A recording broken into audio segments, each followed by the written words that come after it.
J'ai envie de vous présenter les choses en disant non, c'est bankable parce qu'on est accoucheur de deuxième vie. On fabrique des deuxièmes vies et c'est d'ailleurs pour ça que le travail qu'on a fait avec Sociable, ça a été de développer cette web app Second Life by 101 qui joue un rôle essentiel parce qu'on a besoin de communiquer avec les proches, plus tard avec les anciens patients, et faire émerger cette communauté de gens qui va avoir besoin de la réanimation. Bonjour à tous et bienvenue dans Masters of Comms, le podcast de la communication d'entreprise par ceux qui la transforment. Je suis Barbara Marzari, directrice chez Sociable en charge des stratégies d'engagement et de la communication. Et aujourd'hui, j'ai le grand plaisir d'accueillir le professeur Jean-Daniel Chiche, professeur en médecine intensive et en réanimation, avec une longue et prestigieuse carrière en France et actuellement chef de service au Centre hospitalier universitaire vaudois à Lausanne en Suisse. Jean-Daniel a fondé 101, un fonds de dotation pour la réanimation. Il va nous expliquer tout cela et on va creuser un aspect important en communication, c'est-à-dire comment faire rayonner des causes qui parfois dérangent ou passent sous le radar. Ensemble, nous allons parler des enjeux, de sa spécialité et de cette communication qui ne cherche pas à briller, mais à transformer. Bonjour Jean-Daniel et bienvenue. Bonjour Barbara, ravi d'être avec vous. On est ravis aussi. Jean-Daniel, pour commencer, est-ce que tu pourrais nous parler de ton parcours et de ce qui t'a amené à fonder 101 ? Donc, je suis médecin dans l'âme, médecin réanimateur. J'ai effectivement une longue carrière et dans cette carrière, j'ai exercé donc des activités cliniques, des activités de recherche, d'enseignement. J'ai été président de la Société européenne de réanimation et j'ai eu la chance de voyager partout dans le monde. Et une des choses qui m'a choqué, c'est le fait que, en fonction du fait que l'ambulance tourne à gauche ou tourne à droite, on n'a pas nécessairement les mêmes chances quand on a besoin d'une équipe qui doit nous sauver la vie. Et pour essayer de réduire ce delta de performance, j'ai décidé de monter cette fondation avec un groupe de collègues, ce qu'on appelle le collège des fondateurs, pour essayer de faire en sorte qu'on puisse mieux soigner, qu'on puisse accélérer la recherche et accompagner un peu mieux les patients et leurs familles. Donc pour essayer de faire progresser cette discipline. Alors la réanimation, explique, tout le monde n'en a pas entendu parler, bien évidemment, mais est-ce que tu peux nous expliquer un peu plus en détail ?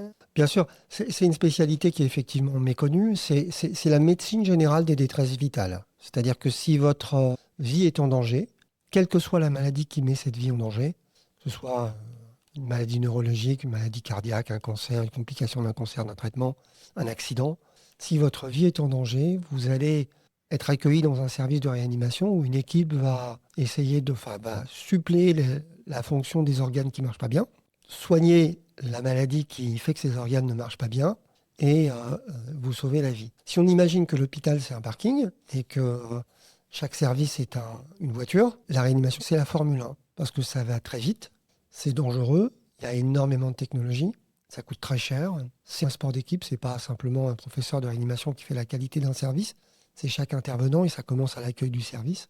Et puis, un peu comme la Formule 1 a fait progresser toutes les voitures qu'on conduit aujourd'hui, nous, on fait progresser les autres disciplines. Sans réanimation, il n'y aurait pas de grève. Sans réanimation, la chirurgie à haut risque ne serait pas ce qu'elle est.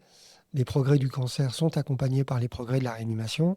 Donc, nous sommes vraiment une spécialité transversale dans un hôpital, dans un système de soins. Et on l'a bien vu, j'ai envie de dire que la réanimation, aujourd'hui, c'est un enjeu de sécurité nationale, en fait. Oui, tout à fait. D'ailleurs, on en a beaucoup parlé lors du Covid-19 et maintenant, on en parle beaucoup moins. D'ailleurs, rappelons-le, on peut se trouver en réa pour d'autres causes que le Covid. Bien sûr, le Covid, c'était une infection et la réaction anormale de l'organisme à cette infection. C'est quelque chose qu'on appelle le sepsis, des infections très graves, avec une réaction anormale de l'organisme à l'infection. Et ça représente, pour vous donner un ordre d'idée, 49 millions de patients par an, 11 millions de morts par an, ça représente 20% de la mortalité globale. Et donc, un certain nombre de patients qui ont par exemple une maladie cardiaque ou un cancer peuvent mourir de sepsis en réanimation, ou en tout cas peuvent venir en réanimation pour qu'on les sauve de ce sepsis et qu'on permette au traitement de fond du cancer de jouer son effet à 5 ans. Si vous voulez survivre à 5 ans, il faut déjà commencer à survivre à 5 jours ou à 5 semaines parfois. Quelle est la mission de 101, le fonds de dotation que vous avez fondé, et comment est-ce que ça se traduit concrètement? Quelles sont les actions que vous mettez en place? Alors, on fait 3 types de choses chez 101. On a un pilier qui est le pilier mieux soigné, où on a avec une société brésilienne qui est notre partenaire technologique et qui s'appelle Epimed, on a monté une application, si vous voulez, qui se connecte sur les systèmes d'information des services de réanimation, qui récupère et analyse leurs données et leur restitue ces données sous forme d'indicateurs de performance. Et après, nos équipes interviennent sous forme de coaching pour aider les services à améliorer leur performance. Tout le monde se lève le matin avec une seule idée qui est de sauver des vies. Et quand on demande aux gens est-ce que vous le faites de façon efficace, ils vous disent bah oui, on le fait. En fait, quand on regarde la performance des services, on s'aperçoit qu'on ne fait pas toujours ce qu'on est censé faire. Et ce système de capture des données, anonymisées évidemment, de restitution de ces données aux équipes soignantes, permet aux équipes soignantes de regarder ce qu'ils font très bien, ce qu'ils font moins bien ou ce qu'ils pensaient faire et qu'ils ne font pas du tout.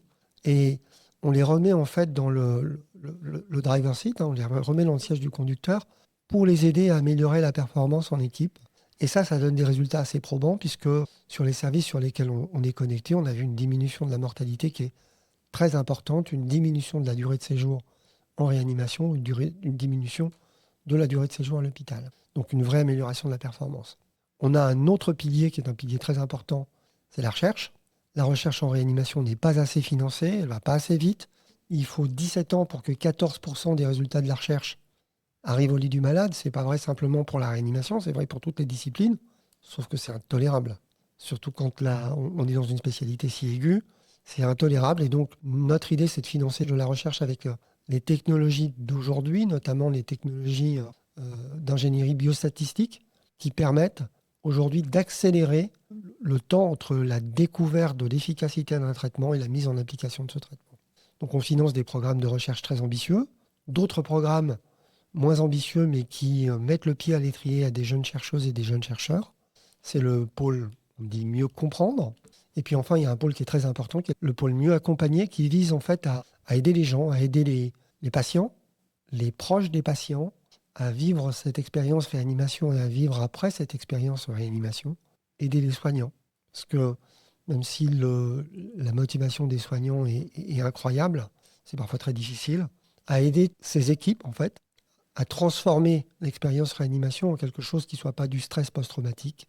Le stress post-traumatique de quelqu'un qui passe 3 semaines en réanimation, c'est 5 fois le stress post-traumatique des soldats de l'ONU qui reviennent de mission, sauf qu'il y a très peu de services dans lesquels on a accès à des psychologues et à des gens qui sont là pour aider. Donc 101, avec ses outils, et notamment avec des outils digitaux, comme Second Life, dont peut-être on parlera un peu plus tard, aide à combler ce manque important dans notre paysage.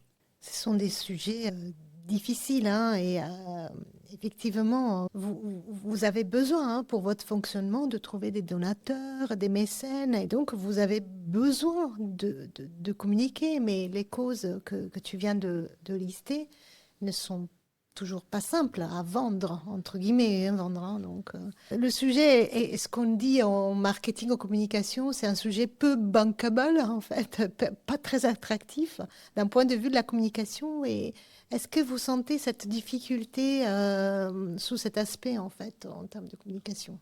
Bien sûr, Barbara, tu as mis le doigt sur un point essentiel. Nous intervenons de façon transitoire dans la vie des gens. Parfois, ils sont hospitalisés de longues semaines, mais on intervient de façon transitoire. Les gens, après, vont retourner vers un autre spécialiste. Il faut savoir qu'il y a à peu près 85% des gens qui vont survivre à la réanimation. Donc, j'ai envie de vous présenter les choses en disant non, c'est bankable parce qu'on est accoucheur de deuxième vie.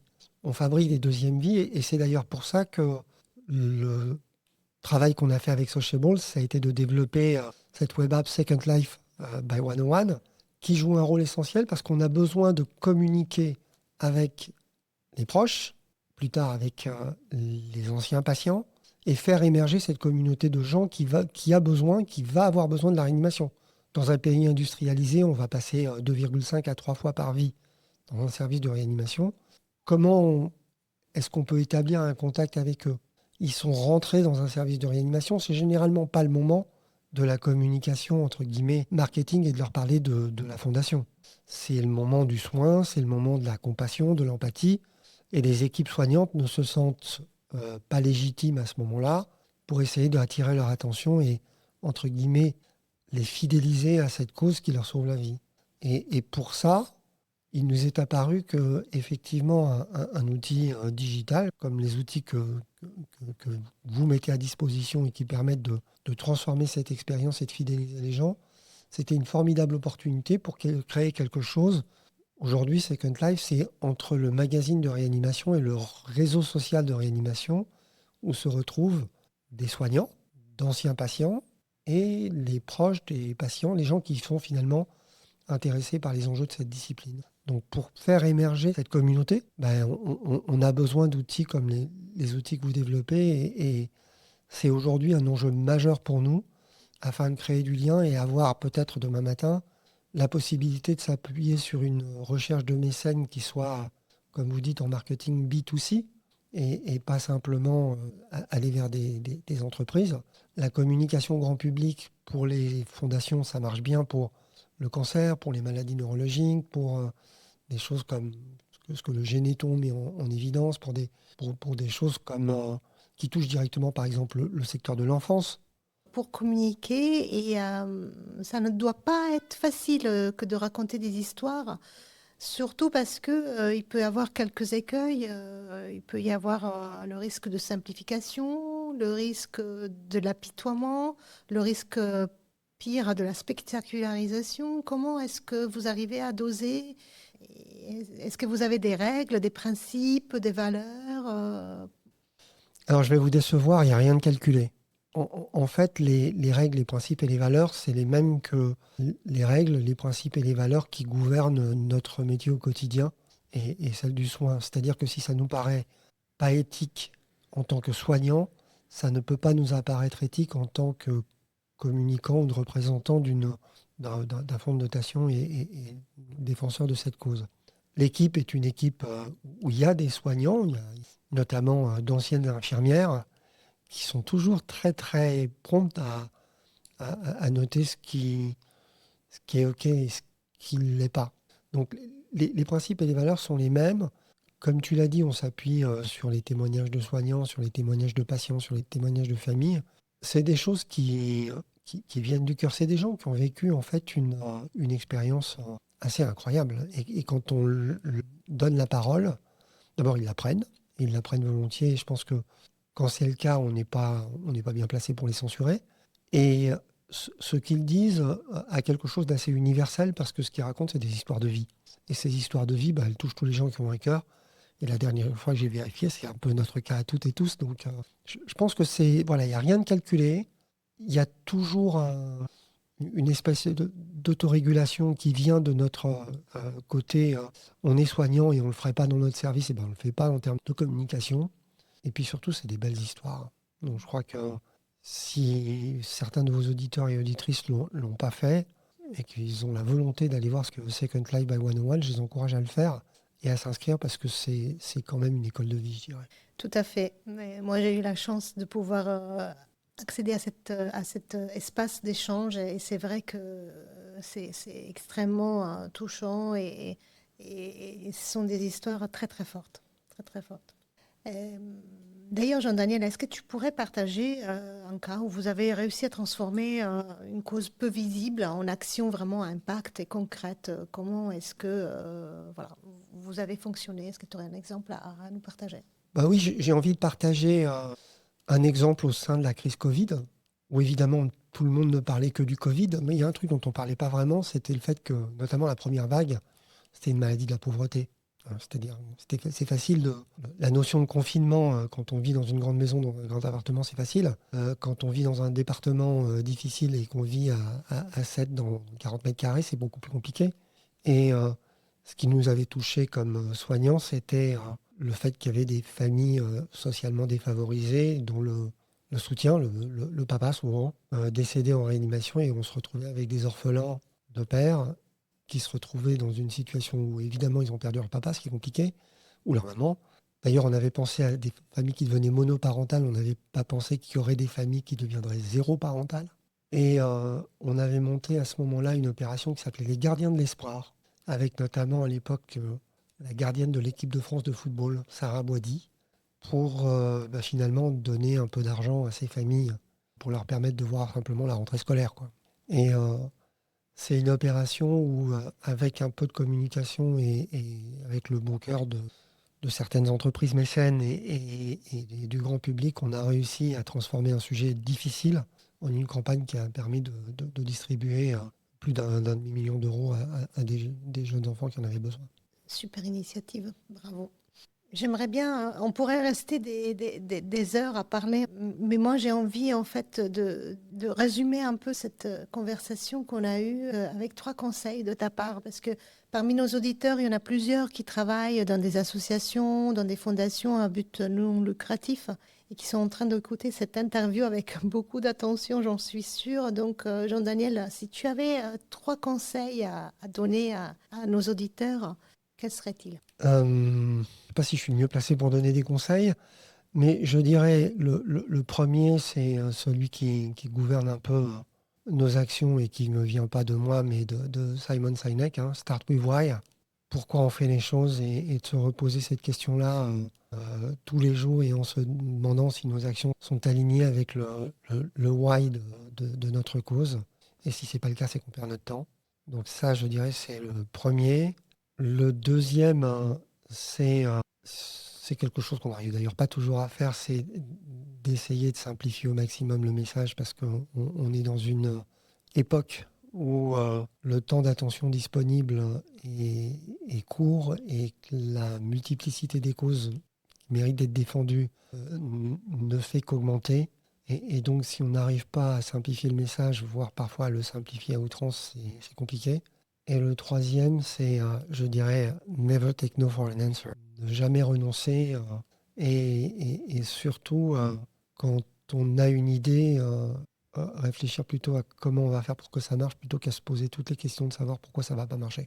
L'optimisme et la persévérance. C'est ce qui fait qu'on n'a jamais rien dans nos services et ce qui fait qu'aujourd'hui, on a autour de nous un certain nombre de patients et patientes qui sont vivants parce qu'effectivement, on lâche rien. Ouais. C'est clair que la réanimation est vraiment le service de l'espoir. Absolument. Maintenant, Jean-Daniel, finissons sur une note optimiste. Et j'ai envie de te poser la question que j'aime bien poser à tous les experts qui interviennent dans ce podcast. Est-ce que tu voudrais partager avec nous le titre d'un livre ou d'un film ou d'une série qui t'a particulièrement plu ou marqué récemment ? Récemment. Voilà. Et il faut...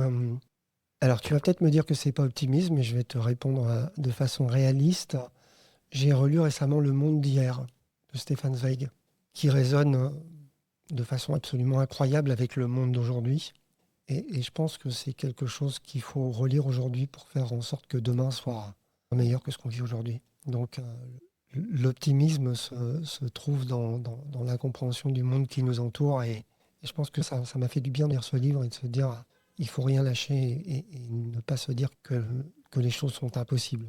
À la fois les belles choses pour les faire advenir et les mauvaises choses pour faire en sorte qu'elles n'adviennent pas, justement. Merci pour ce conseil, Jean-Daniel. Je vais vite le dépoussiérer de ma bibliothèque et le relire. Absolument. Très bon conseil. Merci pour ce partage qui est très poignant, très puissant. Merci beaucoup et très optimiste. Merci Barbara et merci à Sociable pour le magnifique travail que vous faites.